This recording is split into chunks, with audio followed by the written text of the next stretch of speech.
on here, guys? Hello, it is InRL, and we are doing some more Crysis 3 Thursdays. Let's get ready for this. I'm going to be looking at the camera, looking at the game. We're going to do some more of this. I don't know what the fuck that was, but I hope the setup of it's going to be a little bit better. That's what I'm hoping for. If that camera falls when I'm doing this, I'm going to kill somebody. Just saying. But just to get right into it, I fast forward through this because I had I think a bad death and a rough start. We'll say that it was just a rough start. So, what I want to talk about today, I got a few things. Is one. Actually, I don't want to talk about the most important one just yet. I don't want to mention it just yet. But first, let's talk about the K-Volt. K-Volt. Just because it shoots fucking lightning, essentially, I just love it. I just love it for that reason. Some reason it sounds kind of funny too when it shoots it, so it just makes me. I enjoy it. I find it to be much like the feline, which if you're a fan of the feline, but the feline can have more attachments. That is the trade-off. My lips are chapped. But the feline can have more, more attachments and more things you can add to it. But the K-Volt, something about the electricity, just it fucks with people's screens at the same time, and it's pretty amusing. Maybe it's a little cheap, but it is amusing, and that is why I enjoy doing it. And something you're gonna see, I think I do it right here. See that? That is.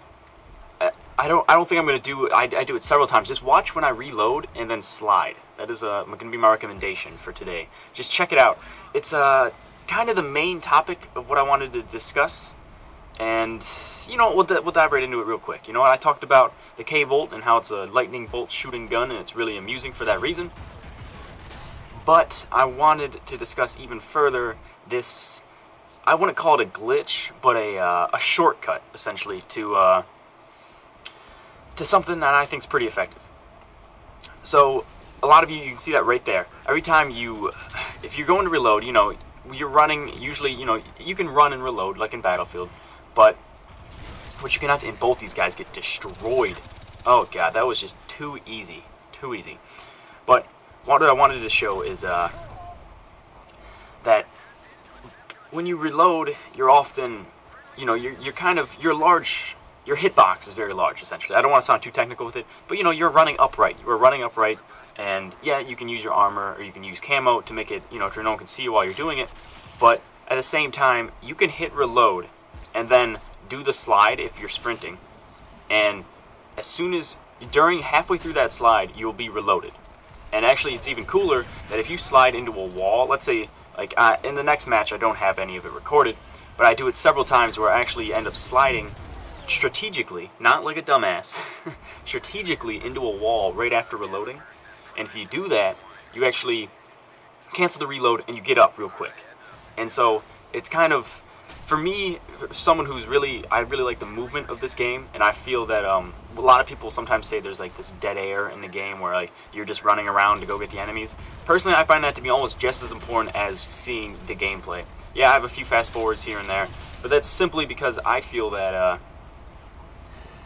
the gameplay, the non-combat maneuverability is just as important as your combat maneuverability. Because if you are able to get to where they are quicker, and let's say you get height advantage or something like that, that is vastly important. So I find that being able to do this type of reload glitch, I do it again right here, and be able to do that reload glitch essentially, where I don't like the word glitch, the reload cancel, I'm going to call that. And I just feel it's something I don't know if people know about. I don't know if it's actually that effective. But I personally find it to be very effective because you're lowering your hitbox at the same time you're still reloading and you're still able to get basic movement. And it's something that I'd recommend at least trying out. Do not, though, there is a warning that if you are, let's say, if you're sliding and you reload, you hit reload while sliding, you get out of slide and you completely cancel that, and it's actually much slower. So there is a delicate balance to it. You cannot do one then the other. It has to, it can't be interchangeable, essentially. You have to do one first, which would be be reloading, then sliding. If you do it the other way, it ends up slowing you down and ends up probably acting worse for you, which is just a quick tip. I've done that a lot, and I wouldn't recommend it to anyone. So, with that, you're also going to notice that I cut away every death scene just because I feel that's a solid 7 seconds of literally you watch me failing to shoot the guy and then that guy succeeding to shoot me. If there's any BS deaths, I don't know if I end up showing. I think I show the last one just because it's the last one right before the game ends. But I just feel like that might be the actual dead air because you can't skip your kill cams and everything, which is kind of good because it's essentially like Halo with the respawn counter. Well, the old Halo with the respawn counter. And it just, I guess, it makes it a little bit more fair to the people. Let's say if they're rushing around you, then you don't keep spawning in and attacking them. It might slow down the game a little bit, but you cannot notice any slowness in this game because it is so damn fast. Maneuverability is key. I wouldn't say it is a necessary perk, but if you're not using something like a submachine gun and you still want to be quick with it, like you can be maneuverable as hell with the light machine gun with this, or a what's another slower weapon? All the weapons have different mobility speeds, and so it's just kind of a thing to, if you want to level the playing field or unlevel the playing field with it, it does that quite well. But I like running with my submachine guns just because you are then insanely quick, and this guy somehow gets saved by that one little pole. One pole. I don't know what happened to all of those little electric bullets, but he just got saved. So like I was saying, back to it, the reload thing, I highly recommend trying it out. And that guy somehow took an entire clip of my gun, and that actually leads me to something that's pretty important. I want to talk about, they're not called perks, they're called suit modules. The suit modules and what I think of some of them. I think several of them, almost all of them I find to be perfectly acceptable and, you know, a solid choice for whatever gameplay you're trying. But there are a few that I simply cannot bring myself to agree with. And right there, it might look like I'm shooting at nothing. There is a guy around here, and I go on hunt mode for a little bit trying to get him. But this video actually might be ending up soon. Shit. What I want to talk about, the suit modules, really quick. Auto armor. Gotta get this one out of the way. I find it to be a hindrance to any player. Like, yes, I guess for a starting player it might be good. But for a starting player, you need to... There's something about auto armor that I at least find to be personally annoying for myself, is it will automatically click in for you. But if you hit the left trigger, which if you don't have a lot of classes with auto armor on, you will get out of armor.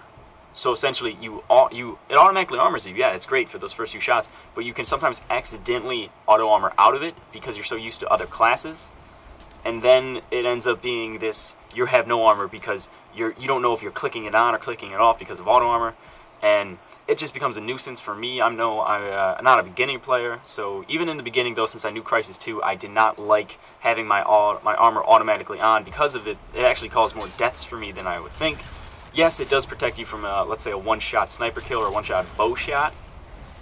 But to be perfectly honest, those guys, they're a nuisance, but they are not lethal in that manner. Like, the simple fact is that auto armor, it kicks on after you've already been shot. So essentially your health might drop a little bit and then armor will kick on.